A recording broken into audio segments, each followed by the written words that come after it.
Put your seatbelts on and get ready for the ride.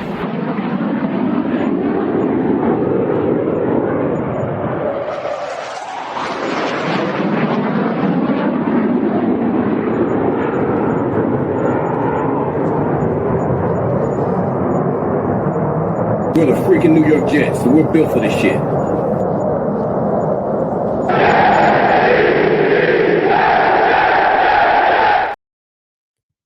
Hello, welcome to another episode of In the Trenches with Gang Green. I'm your host, Bubbs. Today is Monday, May 26th. Hopefully everybody's having a good day so far today. It is Memorial Day. It is Memorial Day weekend. Thank you so much for tuning in.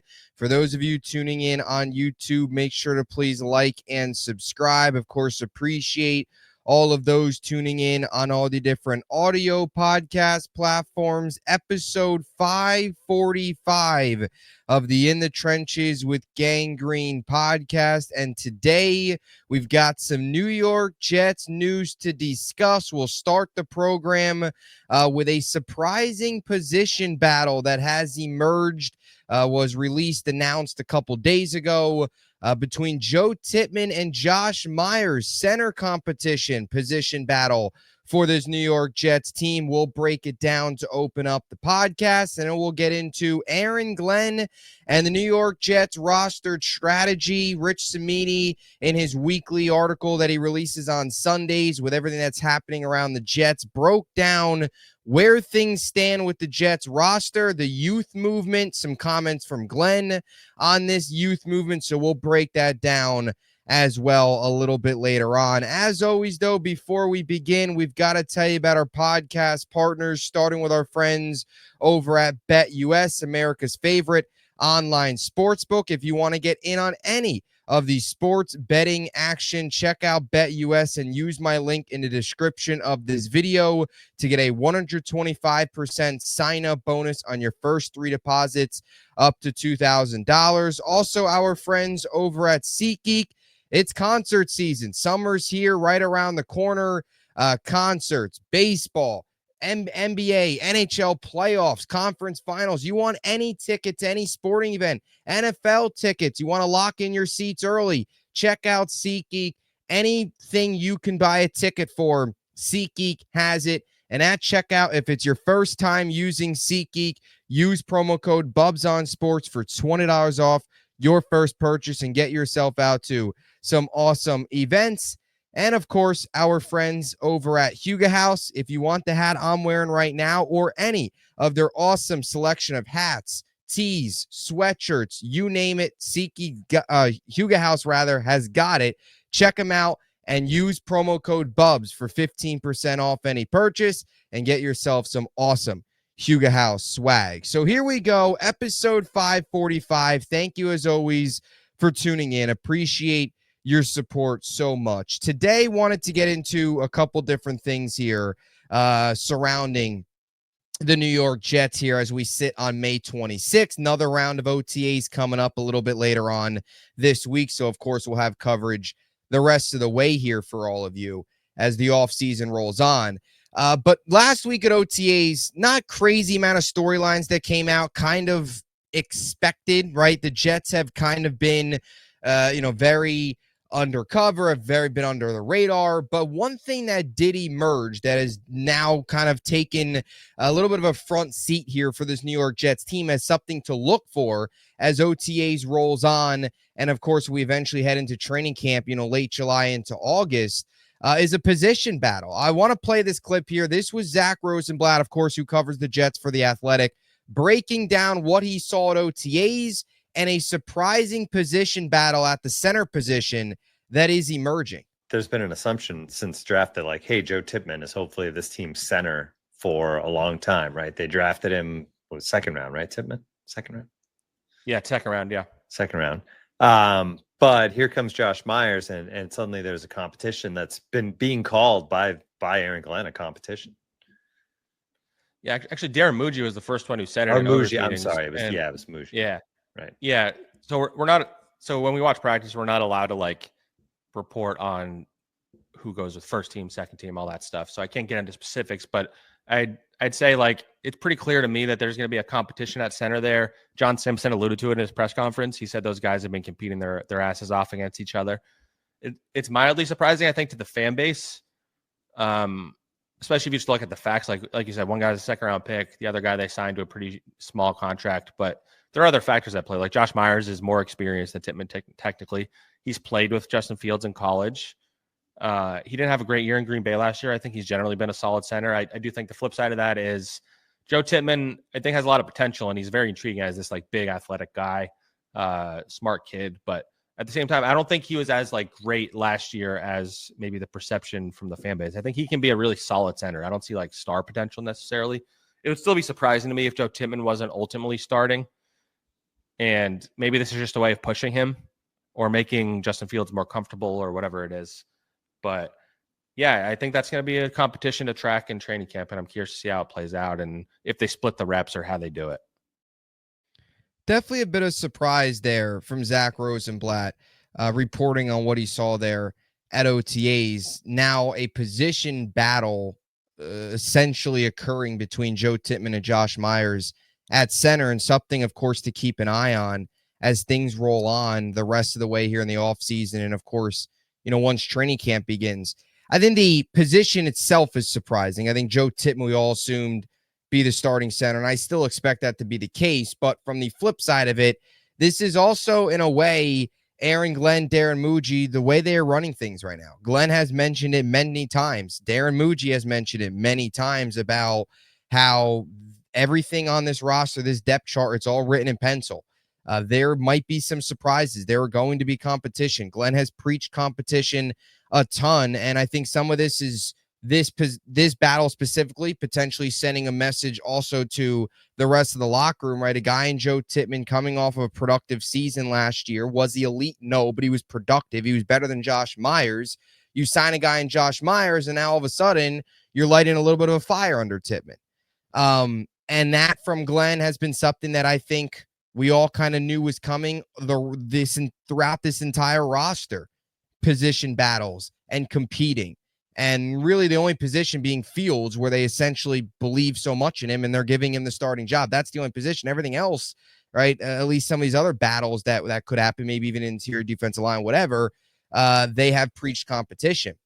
Now, in terms of Tippmann and Myers, them actually battling it out, I don't see a world where Joe Tippmann is not this team's starting center. To me, he is just significantly better than Josh Myers. And again, as Zach Rosenblatt said, Tippmann wasn't elite last year. He wasn't all pro, but he was very solid. He was consistent. He was a good, solid center for this team that, for a second-round pick moving forward, can continue to hopefully get better. And his numbers and the way he played is just significantly better than what Josh Myers produced last year. And I want to read some things off as to why I don't think this is going to be really, as much as it's labeled as a competition, as a battle. Really, in many ways, Tippmann should run away with this. And I think by the end of training camp, there should be no doubt in the Jets' mind that Tippmann is this team's starting center. Let's break down some of the numbers. Tippmann last year had a 73.4 Pro Football Focus grade and a 77.3 Pro Football Focus run blocking grade. That 73.4 PFF grade was 8th out of 37 qualified centers, and he finished 7th out of 37 qualified centers in run blocking grade. Of course, that's 77.3. Some under numbers I want to throw out. 23 pressures, a 97.9 pass block efficiency. He did have 5 sacks allowed. The one area that Myers did beat him in was the sacks allowed. Those are Tippmann's numbers. When you look at Josh Myers' numbers, who, by the way, they brought in to be a backup. When you look at the contract, he got backup money, a 1-year, $3 million contract. Myers last season had an ugly 2024 campaign. 54.6 Pro Football Focus grade, 38 out of 40 qualified centers, 50.9 run blocking grade, 36th out of 37 qualified centers. So right there, Tippmann beats him in both of those categories by a lot. Josh Myers also allowed more pressures at 31 and had a slightly lower pass block efficiency at 96.9. Those are basically backup numbers that maybe you'd even hope to be a little bit better if he was, as a backup. Those are not starting caliber numbers. He did not play up to the starting level last year with the Green Bay Packers. He did not play. He did not have a better season than Joe Tippmann. He is not a better center than Joe Tippmann. Joe Tippmann is the better player. He's also a little bit younger as well, 24. Josh Myers will be 27 in July. So Myers, a little bit older, not far off, only drafted 2 years earlier. Tippmann, of course, in 2023, Myers in 2021. And I don't buy the whole, he was teammates with Justin Fields. He snapped him the football, 5 years ago. I don't buy that stuff. That to me shouldn't impact what's happening now. I don't even think just looking at the numbers, it tells you the whole story. I also just think when you watch these two guys and you watch Tippmann specifically, he fits what this Jets team is going to do. He fits what this Jets team needs on this offensive line, and that is athletic lineman that can get into space, be good as a run blocker. Tippmann checks those boxes. Josh Myers does not. Not nearly athletic, not nearly as quick, not nearly as good as a run blocker as Joe Tippmann. And for this Jets team to be a run first, run the ball down your throat type of team, they're going to need your 5 best run blockers up front. And one of those 5 is Joe Tippmann, not Josh Myers. So to me, I see a lot of Jet fans that are upset, kind of not panicking, but kind of questioning, oh no, is Josh Myers? I don't see it happening. Tippmann to me would have to have an awful training camp for him to lose this starting job. And he did have the snap issues last year in training camp, but then cleaned those up and had a productive season. Myers was brought in on a backup contract. He's making backup money. He played like a backup last year. Tippmann's better. I will also throw this out there as well. I just look at this as like, if it ain't broke, don't fix it. And I want to throw these stats up here on the screen. The Jets interior of the offensive line is perfectly fine right now with the way these guys produced last season. So my point being, Tippmann staying in at center is totally realistic and totally fine. Right. And that's another reason why I don't think it's much of a competition. I throw these numbers up here on the screen for the YouTube audience. We'll read them off. You look at left guard, center, right guard, AVT, Tippmann, Simpson last year. Pressure rate for AVT will go down the list. 2.75%. That was 5th among guards. Tippmann, 3.44%, 13th among centers. John Simpson, 3.13%, 9th among guards. Pass block efficiency. AVT at 98.3, Joe Tippmann at 97.9, John Simpson at 98.2. Run block grade, AVT at 76.3, Joe Tippmann at 77.3, John Simpson at 79.2. Pass block efficiency rankings, AVT was 9th, Tippmann 17th, Simpson 10th, and in your run block rankings, AVT 12th, Tippmann 7th, John Simpson 9th. And I want to throw those stats up there because Simpson and AVT finished top 10 among guards in pass block efficiency. They're the only guard duo in the NFL to finish top 10. And AVT, Tippmann, and Simpson all ranked in the top 13 in their respective positions in pressure rate. Tippmann also ranked near the top of second-year centers in all 3 of those statistical categories. So the point I'm making here is this interior of the offensive line was working last year. They're all young. This entire offensive line, right, 27 or younger, in their prime, just entering their prime type of players. Tippmann should win this job. There should not be a switch. I don't think it's really going to be much of a battle. Tippmann's the better player. And ideally, that interior, that offensive line is set in stone for a long time with AVT, Tippmann, and John Simpson as well. 3 guys, good chemistry last season. Bring that again into this year. So that's my thoughts on the center competition, center battle that's developing between Joe Tippmann and Josh Myers. Now, I want to go into here Rich Cimini, an article that he released. Does is obviously his usual Sunday articles, kind of what's happening around the New York Jets. And thought he had a couple good nuggets in the article that I want to break down, added a little bit of, information as well from my perspective on just where this roster stands right now, the youth of this roster and things like that. In Cimini's article, he usually lists, everything that's happening. And in the first one was Gang Greener. And it talked about, right, how the Jets roster is significantly younger than it was last year. And Glenn added a couple quotes, right? Glenn has mentioned many times, you can't be afraid of young players. Quote, it's a young man's game. You look at what the Jets have done in free agency, right? Building through the draft as well. Even the guys they drafted, right? You're going to draft typically young players, but even the guys they drafted, they were very, very young, right? Membu, 21, Mason Taylor, young, AZ Thomas, young. They drafted some really, really young players as well. So it's clear what Darren Muji and Aaron Glenn are looking for, and that is young players with upside that they feel can not only help them win now and be pieces this season that can contribute, but also guys that hopefully fit into this culture and can be long-term solutions at a variety of different positions. And there's already a ton of guys on this roster already that are really good, that are either in their prime, just entering their prime, that are still south of 30 on the younger side of their career. And those are just some things I wanted to break down when you look at the way this Jets roster is, put together and why I like, and I think Jets fans, when you really break it down, there is certainly reason to be excitement for a lot of areas in this roster. So last year, the Jets in 2024, and Cimini mentioned this in his article, they had an average age of 26.9, which was the 8th oldest in the NFL. So up there near the top in terms of oldest teams. This year, fast forward to May, where we sit now, things can still change, of course.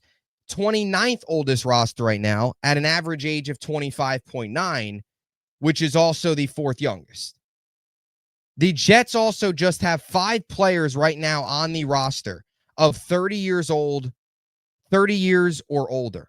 The only team with less is the Green Bay Packers, who have 4. Those 5 players for the Jets: Tyrod Taylor, 36, Thomas Hennessy, 31, Alan Lazard, 30, Josh Reynolds, 30, Zach Bailey, 30. That's it. Everybody else, south of 30, in their 20s. Some guys really low in their 20s. So it shows you, and I want to break down now a couple players and where the Jets have gone from. The Jets also just released Greg Zuerlein. They also just released Thomas Morstead.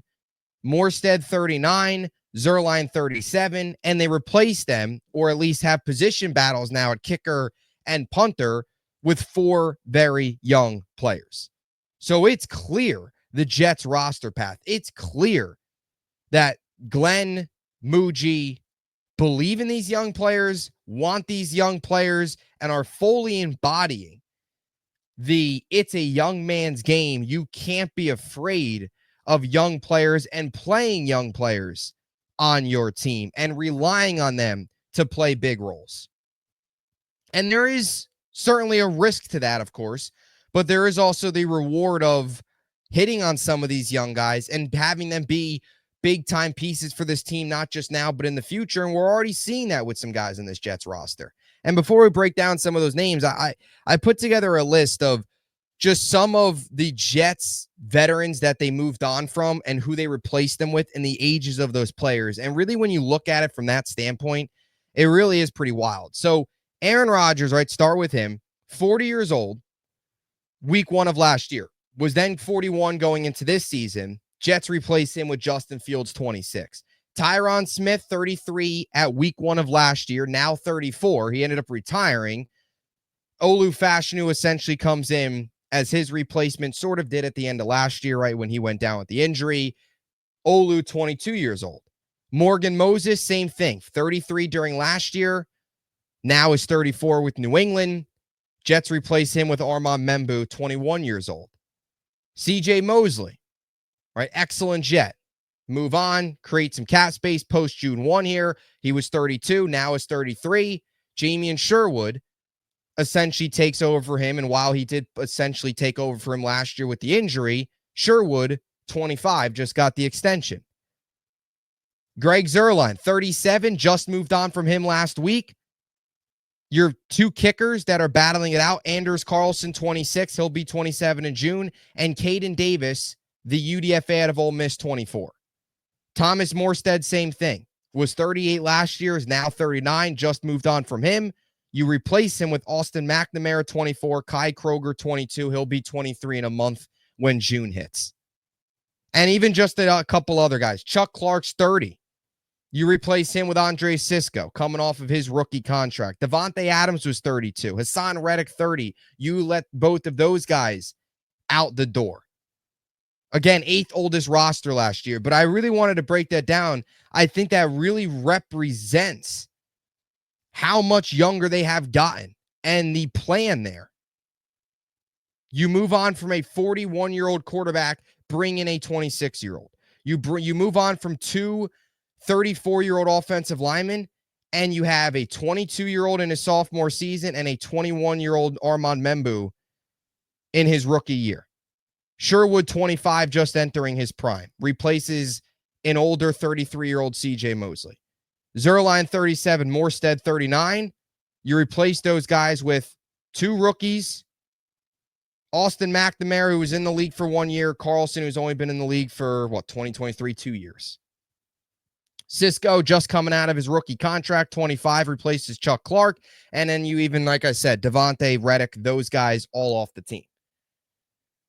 And I would also say this too, like, yes, while the Jets have, Sisco, Fields, Stevens all coming off of rookie contracts, and you extend Sherwood and hopefully now even extend Garrett Wilson-Sauce, that proves the youth move as well. And while some of these younger moves, we don't know what they are going to pan out. We don't know what Fields is going to be. Most likely, Fields is not going to be the answer. Most likely, the New York Jets will be looking for a quarterback.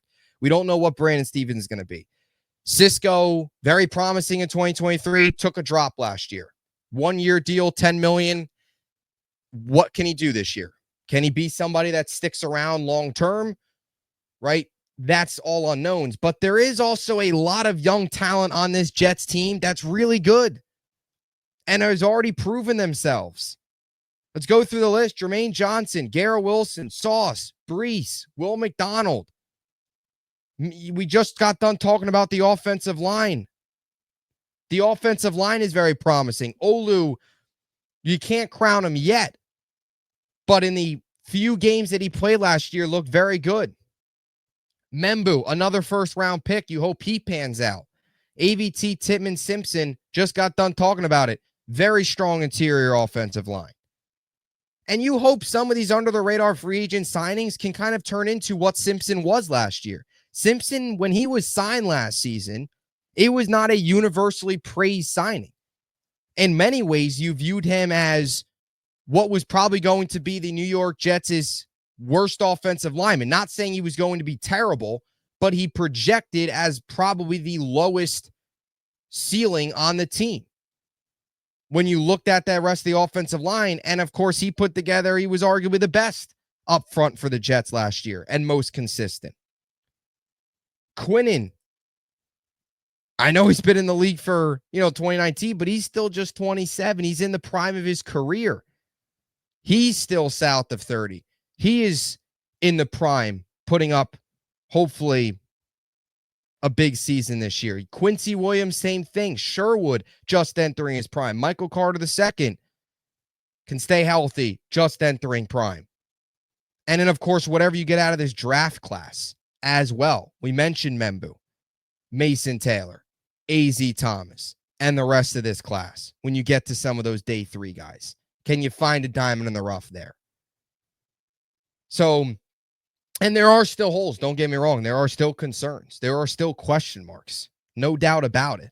But I do think there is sometimes, with the way the Jets have approached things the last 2 years with the Rodgers era, it was all in. It was getting guys based on the back of their playing card, what they did, in their past, right? Reddick and, the whole Tyron Smith and those type of moves that completely just blew up in your face, as opposed to getting guys more so with potential and hopefully finding some of those guys that can be long-term fits, plus what's already on this roster.